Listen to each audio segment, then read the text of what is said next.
Dean Smith has been in a model railroader since his early teens, when he could be found lying under a basement floor under a 4x8 sheet of plywood and propped up on his friend's shoulder, armed with nothing but a soldering iron and a flashlight. From these humble beginnings, Dean has spent nearly 40 years modeling the East Tennessee and Western North Carolina Vida Division Railroad, a 23 by 29 foot HON3 operation-based layout in his South Central Missouri home. While based on the prototype, the ET and WNC, and highlighting numerous photo scenes, the Vida Division also has its whimsical side, as Dean's love for fantasy makes him incapable of taking anything too serious. Over the past several years, Dean has presented clinics covering the operational aspects of his railroad, dual gauge operations, and scenery techniques, both at live conventions and virtually. So with that introduction, Dean, I'm going to turn it over to you. Okay, my prototype inspiration for the scene is this photograph. It's published in the ET&NC along the ET&NC by Johnny Graybill. This photograph was taken on October 25th, 1926 in Newland, North Carolina, and it's labeled as the highest oil plant east of the Rockies at 4,000 feet. So it was actually served by my railroad, and it looked like just a great scene to model. My model inspiration came from my good friend Doc Tom Grabenstein, who modeled an abbreviated scene in O scale, and then visiting Axe Kramer, the slang meet in St. Louis back in the fall. I saw what he did with a fuel depot. So that's what made me decide to try to replicate the scene as closely as I can on my railroad. And so there, my first step was to determining the perspective. So you can see there's the prototype scene. I had to see if it would work. So I had an 8-inch by 24-inch area. So I just took a truck that I had and cobbled together a little cardboard building and got some tubes just to make sure that this would actually work. From there, I made myself using the old crayon rubbing on track. I made a little road map of what I wanted. And you can see where I had to play around some with the placement of the structures and the aspects of the scene, make sure it fit. I also ended up having to sacrifice a little bit of spur track, but fortunately that ended up not affecting the operation. So I was good with that. First thing I did was create the tank truck, because everything else kind of fed back from there. And I got lucky there. It's just a Woodland Scenics, one of those little soft metal kits. I really enjoy building those. I made one little change to it. If you can see from the prototype photograph, it had a different windshield than the kit. So I had another model with that other windshield. So, and then from there, everything kind of flowed from there. So the next thing I built was the company building. And again, sizing it based on the truck that was in front of it. This was very, first thing I did, of course, was did the drawing. And that's a real common, it's just a wooden building that I covered with corrugated metal and an embossed aluminum foil roof that I painted and weathered and made it look good. I hope. It's right there on the edge of the fascia, and it's lit by electric because there were electric pumps, obviously, so they would have had electricity. So I modeled the interior, and you can see the interior through the open door on the one side and then through the window on the other. So made it so people could look inside. And there's a completed structure ready to add to the model. The next thing I built was the fuel platform, which that's the only photograph that exists, but it really wasn't too hard to figure out, pretty much what it looked like. And again, it was very straightforward construction. Drew it, made sure you can see there on the left that it would actually fit with the truck, would make sense. And my friend Chris Jesse flew me on this cornerstone kit that I used for some kit bashing, and from that I used the dispensing pipes, the supply pipes, and then some of the platform, and that really came in handy in a little kit bashing. And there I am building it. It's just real easy construction with styrene strips and parts from the kit. Made just use a little squadron green putty there to make it look like there's a hinged aspect to getting the pipes up and down. I was able to make a functioning drop platform, again, but by cutting that part of the platform out of the kit. And there you can see it in the up and down position. It also makes it real easy to reposition the truck, because a truck, I can move that. The level supply pipes, there's a ton of that what comes with the kit. I needed about 6 inches of it. But again, just real straightforward. They come up out of the ground, and one's for the gasoline and one's for the kerosene. Making the stairs, I didn't want to scratch build them, so I got an idea to, that's a Central Valley stairs. I've got a little table saw from Micromark, so I was able to set it. So I cut through the lower support right down the middle of it. So I ended up with a left and a right side of it. And then you can see there in the middle, I glued them together. So the center support is the same thickness as the others, and smooth that out and added some squadron green putty and cleaned it up. It made a real nice looking, wider step. And there it is, ready to paint. It's pretty much put together. And there it is painted. And then I weather with a India ink wash and dull coat. And then I apply chalks to everything. So I used the Bragdon chalks. So, and there she is, ready to put some gasoline or kerosene into some trucks. From there, I wanted to add some extra detail. And so that didn't show in the photograph. I thought it'd make a lot of sense to have a small little fuel tank. So using that as that prototype photograph, again, you can't see it, I'm just making this up. But I used a GC laser kit and then scratch built frame. Again, just real easy build. There it is done. And I call that the unseen scene, because it shows from, perspectives other than the photograph. And I didn't, so made a little extra detail to look at. We can thank this gentleman here. His name is lost to history, but if he wasn't mugging for the camera, there would be no photo. And this is the only known photo that I'm aware of any of these fuel facilities anywhere on the ET. So we need to thank him. And so in order to make him, though, I had to channel my inner Dr. Frankenstein.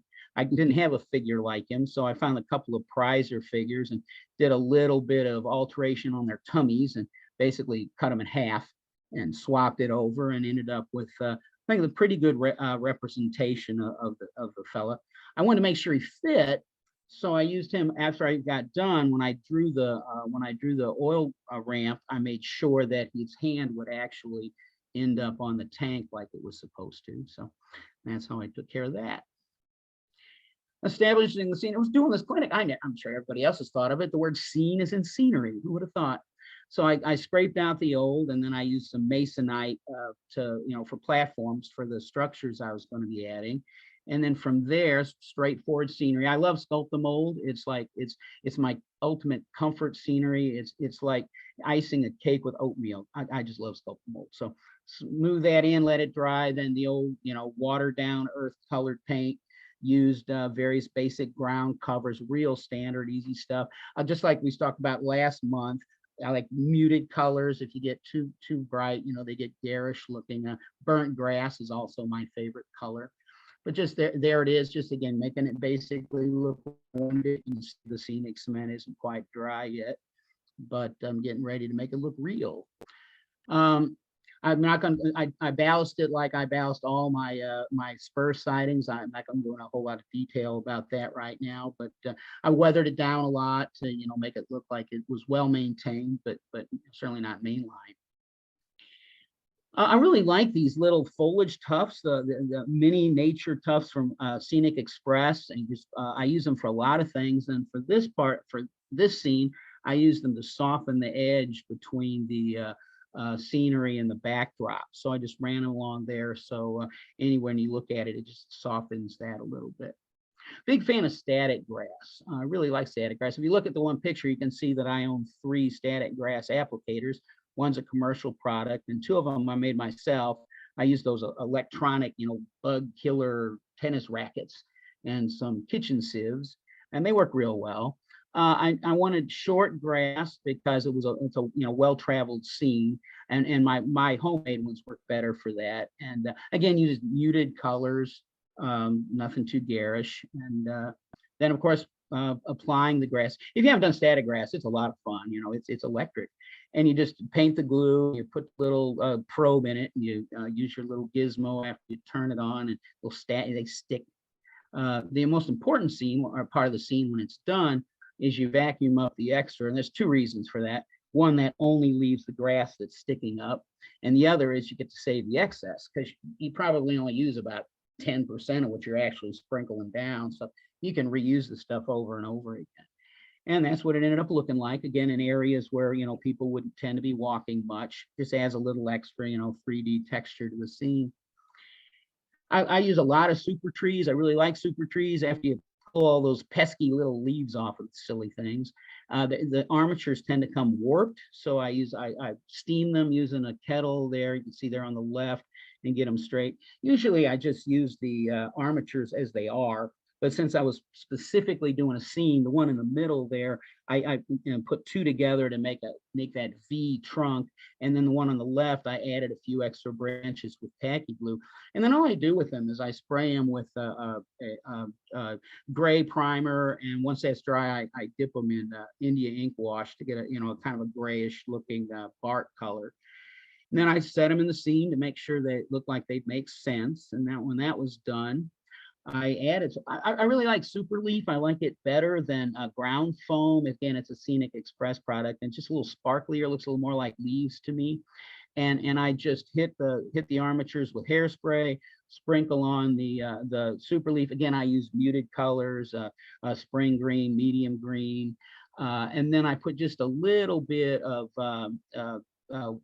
fine yellow turf on the top to catch catching the sunlight. And when that's done, I hit it with another coat of hairspray. And then right before I install them, I hit it with another coat of hairspray. And I've got trees on my layout that are years old that still look like the day I put them on. So I guess it worked. Going back to the structure itself, there were 3 specific oil drum racks. And in order to try to do a little bit of a forced perspective, I used 3 different sizes of drums. I used a larger drum in the front. In the middle there, I used a Tichy castings. I really like those. They work great. And then in the back, I had some Shapeways 3D drums, or just a little too small, but by putting them in that order, it forces the perspective a little bit. And there I have the prototype scene again to make sure that as close as I could, I got the drums to line up where they actually were supposed to be. And again, you can kind of see the forced perspective. And there they are, mounted and ready to go. I also added the fuel inlet pipes there because those don't show in the scene, but I like to be able to explain to any visitor how if it were real, how my scene would work. So you kind of have to have a way to get the gasoline and the kerosene out of the tanks. So that's where I added those. And then I'm just finishing up. I finish up the ground cover, mellowed out a little bit with some fine dirt. Added some oil spills. Again, it's a well-maintained facility, but they're going to be making spills. And I used India ink for that with an eyedropper. And now, the star of the show, we got to build those tanks. I got the idea again from Doc Tom, the Plastruck kit there. Came in handy. I used a lot of detail parts from it, but it turned out not working completely because my good friend Sharon Waite, she always says, she's an artist, and she always says that it's more important than a scene look right than be right.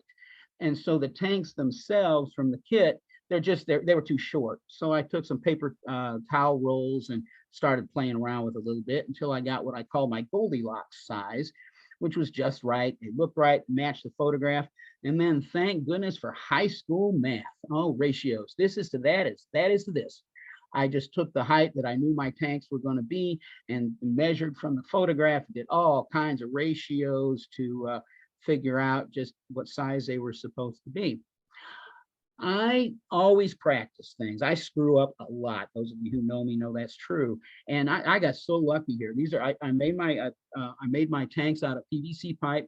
I've sprayed them with some gray gloss primer because I'll get to it in a little bit. But I used a rivet decal for my rivet detail, and I just had it there, and I thought, I just want to see how those rivets look. And I hit it with some white, and I can kind of see it there, but it's real obvious in real life. That lettering from the PVC pipe, which was completely gone under the gray, leaked its way through that white. So had I spent, it took hours to do it. Had I spent all that time getting those rivets on those tanks and then hit it with that, it would have been bad. I would have been sad. So I just tried to experiment. I tried to do practice pieces on everything I could. And believe me, any other tank after that, I used some blacker thinner, and they didn't have any red paint on them or ink on them anywhere. I don't know for sure. You can't tell from the photograph whether they were riveted tanks or welded tanks, but a little research showed that welded tanks became prevalent in the 30s, and I decided it'd be a whole lot more interesting to have a riveted tank anyway. So there I am applying the seams between the panels there with a razor saw and a knife on the horizontal and vertical. And now here's the riveting part of the tale. That's the photograph I decided to use for inspiration. And I love these. If you haven't used them, they're great. It's a little three-dimensional resin rivets that are on decals. I feel almost like I'm cursed sometimes, because it seems that every time I come up with a new how-to clinic, something that I use in the clinic gets discontinued.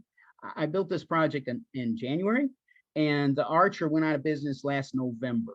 I was able to buy these from eBay. If you're interested in using this product, and it's pretty fun if you haven't, they're very effective. I'd look for them now and see if you can't find what you need. I got these, like I said, off of eBay. Micromark does market another brand, so I'm guessing they're available from other places. But anyway, I knew I needed both double and single rivets, so I was able to tape down a straight edge, and real carefully with using lots of razor blades, I was able to cut a single rivet off of there, so that I was able to use both single and double rivets off of the same product. Took 2 sheets to do the job. Finicky. It was worth it, but I tell you what, it took a while. If you're lucky, they come off like they do in the second picture there. A lot of times they broke into little bitty pieces, but you could get them lined up. It took a while. It took a lot of whiles. Once you got them dry and then hit them with microsol, though, the film disappeared completely. And again, here's the finished tank. There's several hours of work in that. It's not perfect, but after it was painted, it looks pretty good. And certainly from the distance you see it, it looks fine. Again, so it was a real neat way to add that detail. And now I'm ready to create the details. And this is where the kit came in real handy. The access hatch I thought was a little boring, just a disc, so I just used some nut bolt washer castings and rev that up a little bit. Cobbled together a couple of pumps from the kit and then some pipes from the Cornerstone kit. I lost the big handles on the top, and just see there, it just, again, non-strip little electric pumps that'll work just fine, located on the bottom of the tank. My PVC pipe was a little bit bigger diameter than what came with the kit, but I liked the little cones that came with the kit. So I cut a circular piece of styrene and then glued the little cone on top, used squadron green putty. I think it took about 3 coats, sanding in between. And by the time they were painted, I had cute little tops the same diameter I needed. Building the service platform, again, just drew those out. Had to play with the ladders a little bit. Fortunately, I mean, it makes sense. They would have done it as easily as possible. The ladders just came straight out from the platform. I used a platform material from the Cornerstone kit, and I was actually started to build them, and then I got unhappy with them because they were just too clunky. I mean, I think they probably scaled out to over 6 inches thick, so it's not quite as dangerous as it looks. That's my little table saw. I've never hurt myself with it, but I got this real fine little 100-tooth blade. So I took the rectangular piece up there. I was able to hold it with pliers and cut it and then turn it over, and was able to rip it down to a little less than 2/100 of an inch, which again, you can see there made it look a whole lot better, not as clunky. Built the frames, again, just standard frames with evergreen styrene, and then some detail parts there, like for the little the bracket there at the bottom of the plate. Got those all built. And there are the tanks painted, and hey, they look good. A little boring though, so we got to rev them up a little bit.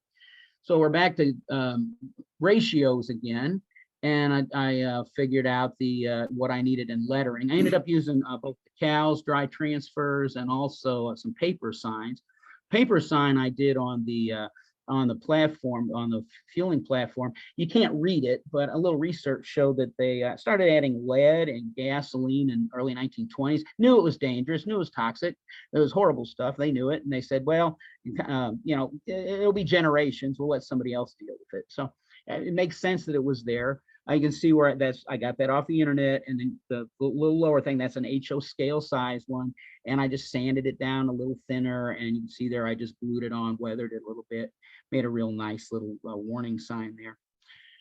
Decals, again, I was played around with some new stuff with that. On the right is I worked up my lettering on just a Word doc, and then the circular sign, I got that off the internet, lightened it up a little bit to make a decal out of.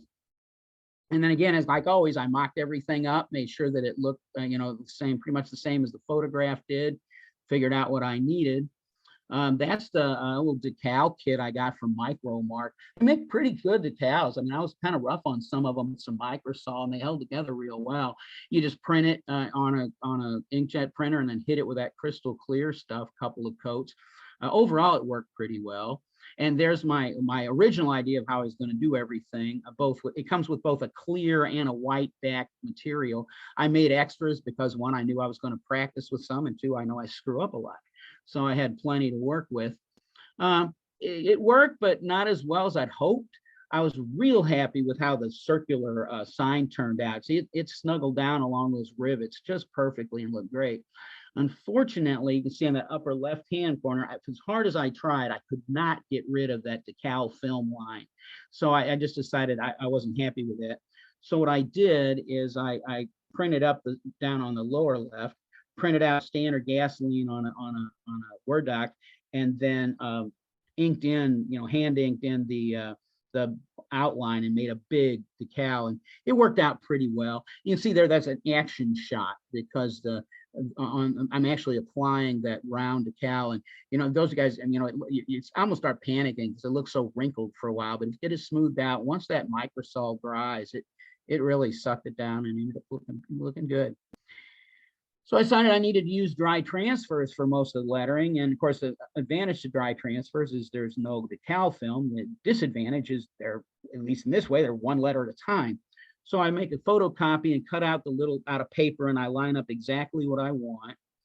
And then you see there on the upper left, I put the first one down where I want the lettering, and then I put the second one down right under it, use that as a straight edge and also as a spacing guide. And then just apply the dry transfers with my little rubber thing. And there you can see them going on, and it worked well. There's a picture of the complete dry transfers. I decided to use the decals for the tiny lettering. I didn't have lettering dry transfers that small, and with that little, you cannot see the decal film. So that worked out really well. One more note about dry transfers is they are forgiving in a way. On the left, that's the way I had it first, and I just didn't like where that eye was. So I'm just real carefully with an X-Acto blade, I was able to scrape it off, clean it up, and then reposition it where so it looked like it was where it's supposed to be. Almost done. All I had to do was attach all the details, got them all where I wanted them, and then weathering it down. They're new. I mean, in 1926, these things were almost new. So I didn't want to rust them up and make them look like they were, wearing out. But at the same time, there was a lot of coal being burnt at the time. So I used the India ink wash and some chalks to dirty them up a little bit, make them look used. Also, that helped pick out the rivet detail a little bit better. And Lord, Mr. Ford, I just wish that you could see. So there we've got the three pictures. One is the prototype, and then a black and white picture of my model underneath it, and then a color picture. And really, it's the internal combustion engine. 14 years after that photograph was taken in Newland, North Carolina, it was the end of. Never been a railroad car there since. So the railroad kind of helped bring in its own destruction by bringing in all those newfangled engines. But there's my materials list of everything I used, and in with a little bit of an inspirational quote. If you change the way you look at things, the things you look at change. And again, these are some pictures from different aspects. That's one of the cool things about modeling in 3 dimensions is we get every way we look at it looks different. So those are 3 different views. The one on the left is the how it looks integrated into Boone. So anyway, I don't know how long that took. As always, this train is bound for glory. The brakeman has resigned. I want to thank everybody for paying attention, and I'm open now to questions if anybody's got any, and I guess I will stop sharing now.